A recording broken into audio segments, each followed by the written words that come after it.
obviously known as a Royal Giant player. Going up against, in my opinion, I think Mugi is the best Royal Giant player in the history of Clash Royale. So very excited to see how this unfolds. Two guys that like to go just a little bit heavier, but obviously have the ability to run quick cycle decks. Yeah, speaking of quick cycle, looks like we got a double spirit, not with a Skelly barrel, but with a Goblin barrel Evo. I'm really excited to see Mugi play this. I mean, I don't know. We always talk about how fun it is to watch Mo play, but I feel like Mugi's one of those players that just has sheer talent in this game. So it's really cool to see his like creativity and everything really kind of flourish with these really quick cycle micro-oriented decks. Yeah, Mugi's kind of understanding of the macro and his ability to pull off the micro is why he is a two-time world champion. You know, it's why he's, like I said, why he's one of the best Royal Giant players in the world is because you have to be able to understand the micro, or excuse me, the macro, and then pull off the micro perfectly. And just like what we're seeing right there, just beautiful interactions, great dual lane pressure, already a lot of damage going to come in on that right-hand tower. Baits the Valkyrie out at the bridge, deals with it with a bunch of 1 elixir cards, and my goodness, Juicy, that right-hand tower is gone. Now the pull of the trigger on the Graveyard, obviously going up against Cannoneer, but also going up against one of the strongest Evos in the game, especially when it comes to Graveyard, the Evo Dark Goblin, and already Mugi is back in style.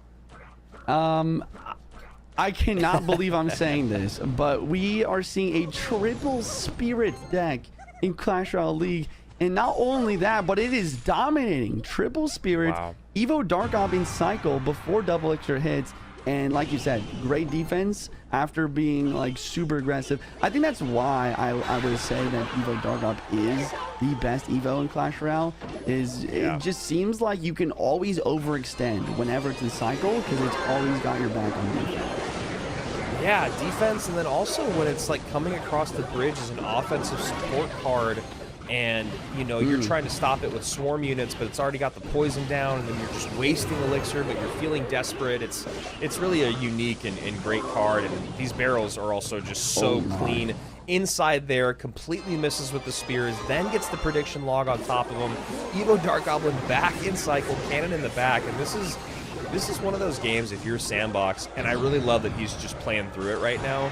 This is a throw your phone game. This is you know, like it seems like every time Sandbox has an opportunity to make something happen, there's an Evo Dark God that drops right in the middle of the map, cleaning up the Evo Witch, cleaning up the Graveyard, forcing out a poison, which is a -1 elixir trade. And even when it dies, the poison stays there until the unit it attacked is gone, cleaning up absolutely everything. Game 1 going to Mugi for this best of 3.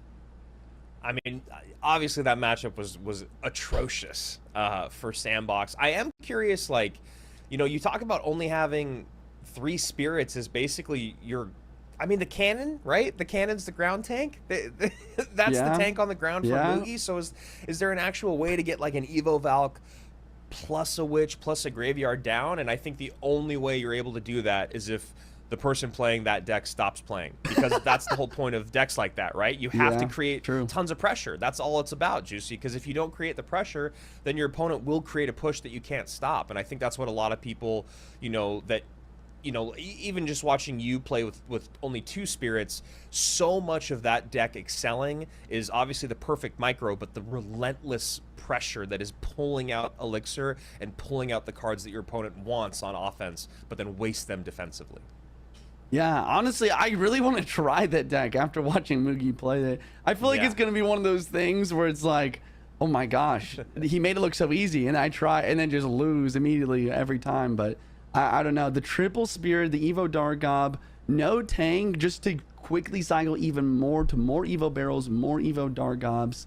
I don't know. I generally don't think that deck works without Evo Dark Gob. That's one of the questions I got the other day on my stream was like, do you think this double spirit deck is even viable without Evo Dark Gob? And I think it's really not, because like you said, without a tank, it's really tough to defend against certain things, especially like Golden Knight or like big like beatdown type pushes.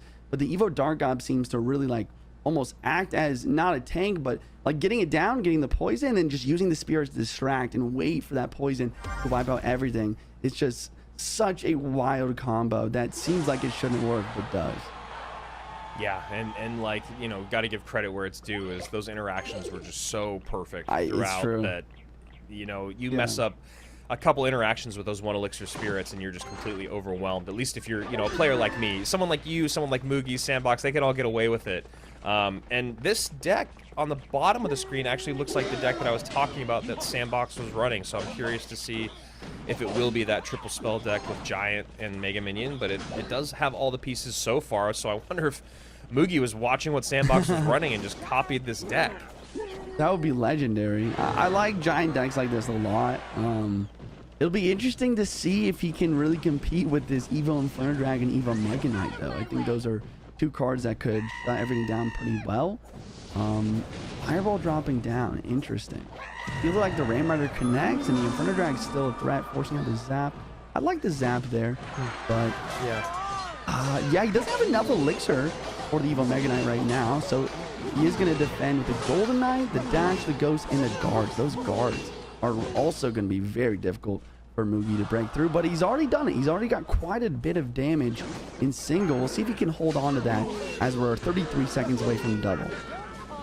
Yeah, curious about, as this game goes on, the Mega Minion. And there we see it come down here for Mugi. Where can Mugi get a lot of value from this Mega Minion? And I like what Sandbox is doing here. He sees that we're out of daggers, gets the rage in, takes the tower. What a beauty. And you can see there just a jolt of adrenaline on Sandbox's camera there as he sits up in his chair and knows that he's probably already got the opportunity to push this to a best of 3 after a great rage on top of that Mega Minion that I was just asking, what is that Mega Minion going to do for Mugi? Well, it's going to not play defense probably the way that he had hoped it would and give that left-hand tower away. So now you see in a I guess it's a 2-on-1 tower situation, but you know that he's going to just have to work down this right-hand side, so it feels like it's a 1-lane battle. Right. Does Mugi have any chance of really breaking through here when you talk about all those pieces of the equation you had before? I mean, I didn't think so, but he's doing a great job of doing it right now. Somehow the Prince is connecting. The Giants are there through the guards, through the Evo Inferno Drag, through the Mega Knight, and now comes an Evo Lumberjack left in lane. Golden Knight barely able to drop down. Prince of the bridge zone. Evo Lumberjack is a big threat to the tower. It locks on.